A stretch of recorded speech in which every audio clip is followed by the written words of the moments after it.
new soloist in our midst. So good morning, everyone. I'm Lesa Walker. I'm one of our licensed Unity teachers here at Unity of Dallas. And Reverend James is in residence this morning somewhere, but we're giving him a little time off from having to get up here and speak because Christmas is really hectic for ministers. So who's ready to let go of some 2023?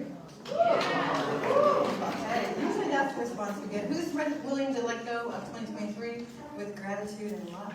All right. Okay, well, I don't need to be here talking anymore then. That's my power. I'm ready to go. I was telling someone that my grandbaby was over yesterday. She's only 2, and she's already started to sing that Disney song, Let It Go. But if you guys listen to the words, it's not so much about letting go. It's like coming into your power and letting your power. She's like shooting power out all over while she's singing that song. So that was my warm-up. I did want to start though with a. I can do the clicker, right? Mm-hmm. Let's see. We didn't review this part. Make sure the power's on the side. There you go. Yeah. I wanted to start out with this quote from the beginning of an Alicia Keys album that she did called Element of Freedom. And the day came when the risk it took to remain tightly closed in a bud was more painful than the risk it took to bloom. This is the element of freedom. And I just love that opening. I just play that and listen to that. And in my playlist, it goes into a whole song about freedom. But I have a picture of a fern all wrapped up tightly in a spiral. I love the idea of spirals anyways. You know, some of you know that my husband and I travel a lot. We spend a lot of time in nature because we travel in a small little camper on the back of a truck, so it's a lot more fun to get out of the truck and actually be in nature. And we spent a lot of time with ferns this year because we were up in Canada and Newfoundland, and it was really damp and wet, and those things grow in that kind of climate. I just love the beauty of them, all tightly wound up, and then they kind of gradually unfold and become the beautiful plants that we keep in our houses and on our back porches and all that kind of stuff. But they make me think spiritually of how we can get so tightly wound up on our the things that it would probably be better if we let go of, you know, a bad habit, a fear, an anger, a resentment, a worry. You know, we're such sweet, wonderful, caring people. We worry about those other people a lot, you know, and we just get so clingy to our idea. We're just tightly closed on that idea. And spirals and ferns in particular are symbols of opening and growth and vitality. And we get vitality when we begin to let go. And so we're going to talk about that a little bit before we do our burning bowl ceremony this morning.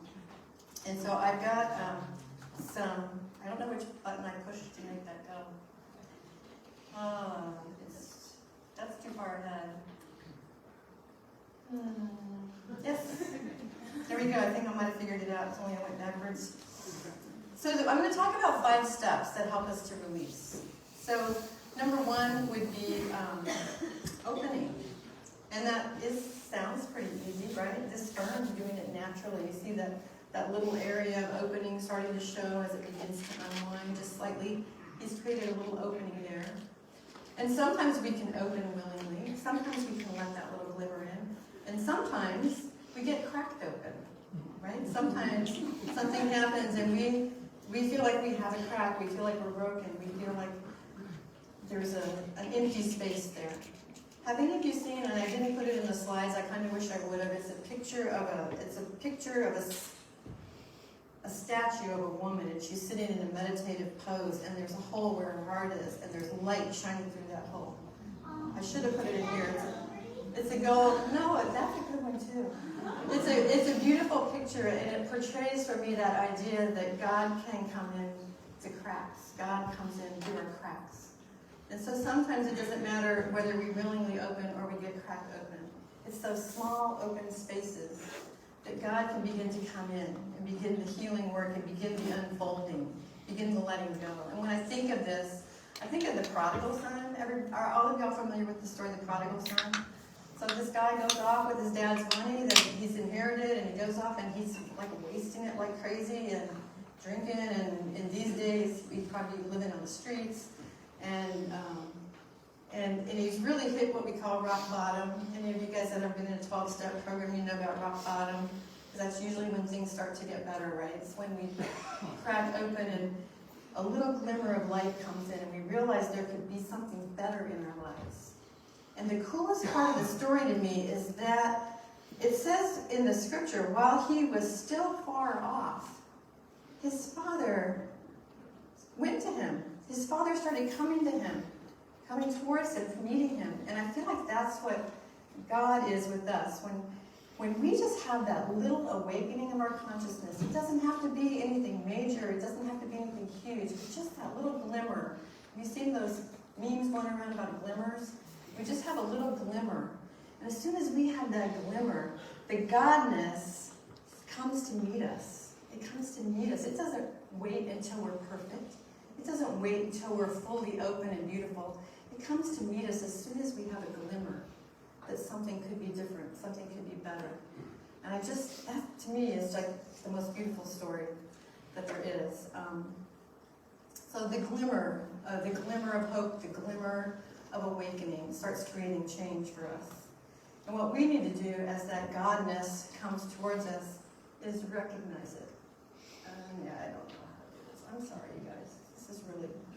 There you go. Yes, we want to recognize it. We want to recognize the godness that we're getting a glimmer of. We want to know that it is that all presence that's never absent is always there. It doesn't matter if we're tuned in fully, it's always there. It's always in us, around us, supporting us.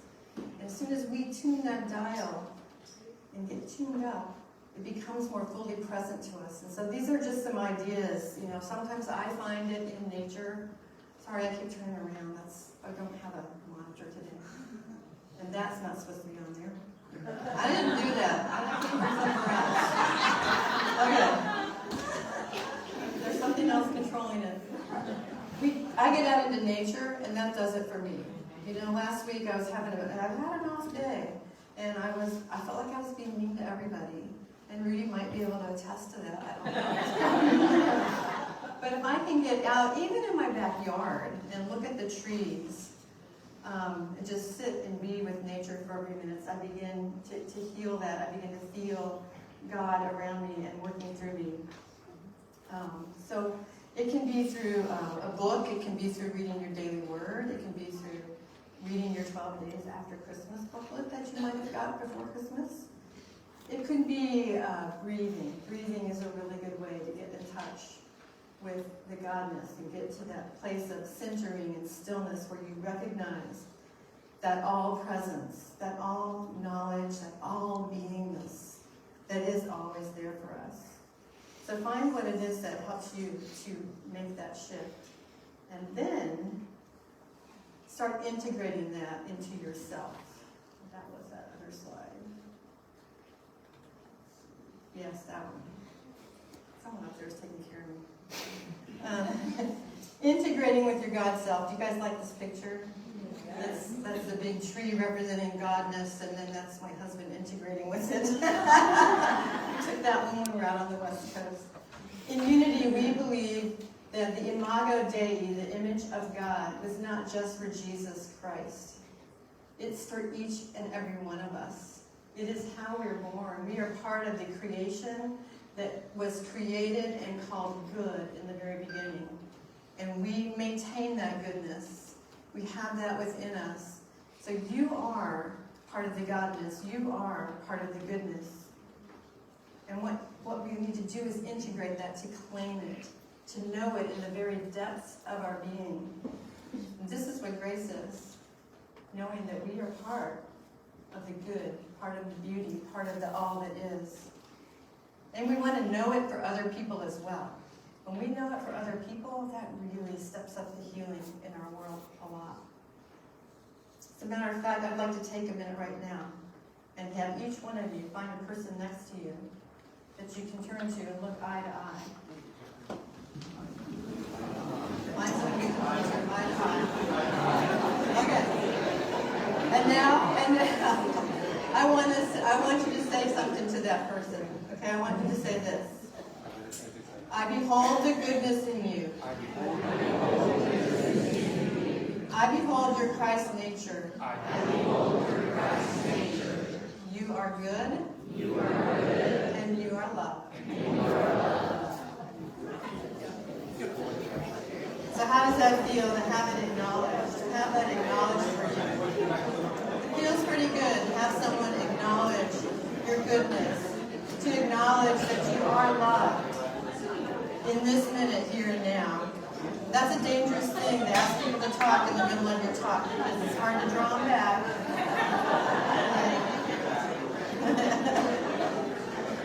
But it helps. It helps for us to feel acknowledged, and it helps for us to acknowledge the Christ in other people. That begins a really deep level of healing. And as we do that, it's hard to hold on to angers and resentment.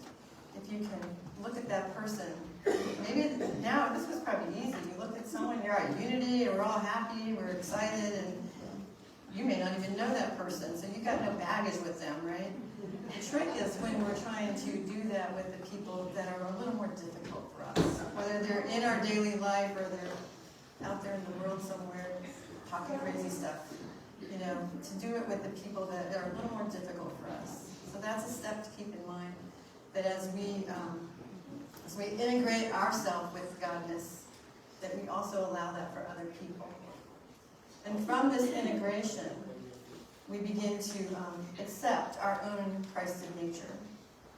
And we begin to open into the realization, we call it, the realization of all that we are. Yeah, that was it. And I didn't write this down, but this is a beautiful quote from Remy that you are not a drop in the ocean. You are the ocean in a drop, and I truly believe that. Whatever that drop is, if it's salty in that ocean, you're salty. If it's wet, you're wet. You're never able to really be separate from the ocean of Godness that's all around us, everywhere. That we live and we move and we have our being in that. We are that. And it's from here that we begin to create our lives, right? It's from here that we take the vagueness of the one power, one presence, it's all out there, that's a little vague. We take that vagueness and we hone it down into what we can understand for our lives. That we are the love. That we are the light. We are particularly called to be the light in the world. That we are the wisdom. We are the strength. We are everything that we can imagine God to be. And that's a powerful place to be creating from. And today we're going to practice releasing. And then next week, James is going to lead us into choosing what we want to see for our next year. So just remember that when we get to that. That we are all that God is. And this is the truth that we believe. As I choose love, I begin to heal whatever hurt I may have been carrying around in my tight little fist. And I'm able to release that. As I choose wisdom, I'm able to let go of the fear of the next step. The fear of stepping out in faith.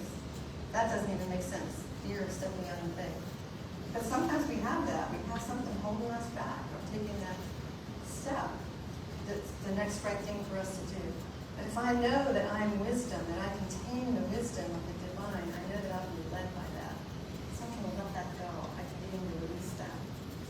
And as I choose strength, the strength of my Christ nature that was promised to me, I know that I can prevail. I can release what needs to be released, and I can do what needs to be done by me.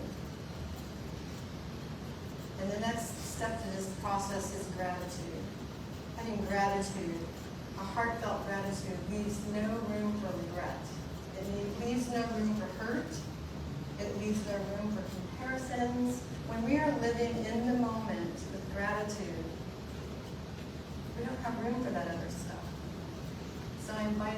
into living moment to moment to moment to moment of gratitude, letting the negative stuff fall away. And I invite you to be in gratitude as you release today. Not be angry, not feeling the hurt, but really get into the gratitude. The gratitude for, okay, the bad stuff that might have happened. It happens. And I loved Laura's prayer, affirming that even though we know there will be challenges coming with the new year, we can still hold that in gratitude. I was making a slide for a class, and I made a typo. So the thing was supposed to say, I am grateful for the shift. And I don't know what this says about me, but I left out the F. And I sent it to Reverend James. I said, hey, can you see where I made a mistake? And he goes, oh, but is it? Is it a mistake?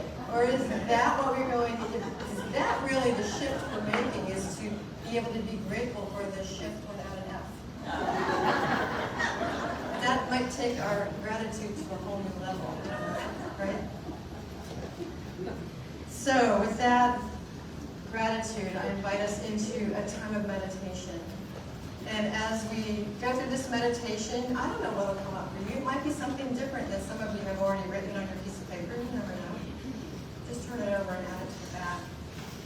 And then after that, some of our chaplains will be available to help lead us up to these two tables where we'll be releasing that into a flame. You can imagine that flame just being the godness, just taking it away right there. Most of you have flash paper. Some of you who came in later might have a paper that burns a little bit longer. Just drop it in the bowl. The flash paper is going to go so fast, you're going to be like, whoa, I'm done with that. Really fast. So I invite you now, if you're comfortable closing your eyes, to close your eyes. Otherwise, just soften your gaze. Let your feet be on the floor. Let your chair hold you. And begin to take a deep breath, drawing that breath down into your belly. And as you release that breath, feel your body begin to relax, to let go. Let's take another deep breath. Breath in, breath out. Feeling the relaxation coming over your body. And with that, you begin to feel an opening in your spirit. I invite you to draw your attention to the space that meets where your crown and your third eye intersect. That's the space where the light comes in. I invite you to see the light coming in. See the faith coming in. See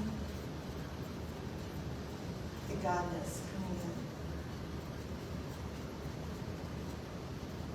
I invite you to move your attention to breathing into your heart. See that light coming into your heart. And as it comes in, feel maybe just a gentle opening of your heart. I invite you to let that light and that breath travel down into your belly, the area in which wisdom and strength and knowingness reside. And in this space of wisdom, I invite you to think about that thing that you're feeling you need to release, that person, that situation, that idea, that habit. I invite you to bring it into your being right now and move it back up into your heart. Breathing into your heart space. You've got the courage to gently embrace that thing that you're wanting to release. And then let it go with gratitude, and thanks, and blessings on its way.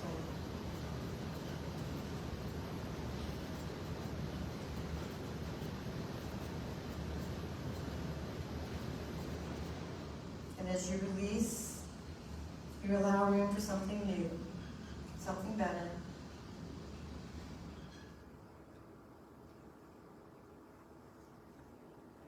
Something wonderful. beautiful. Let's take another deep breath. And gently open our eyes, come back into this room. And our music team is going to lead us in some music while we write down our little word. I'm really inviting you to make it something really brief. If you feel like you need to journal 5 pages, you can do that. But it's really great when we can take something, because journaling is a good way to get it out, but is it clinging to our story? So I invite you to get your story down in a word or two that you can put on that little tiny piece of paper. And then we're going to start in the back corner, having people come up to our bowls up here at the front. Also, our chaplains are available to give you a little blessing. Oh yeah, we're going to let our music team go first, so that they can then bless us with music. Our chaplains are available to give you a little blessing and anointing to kind of symbolically seal your release.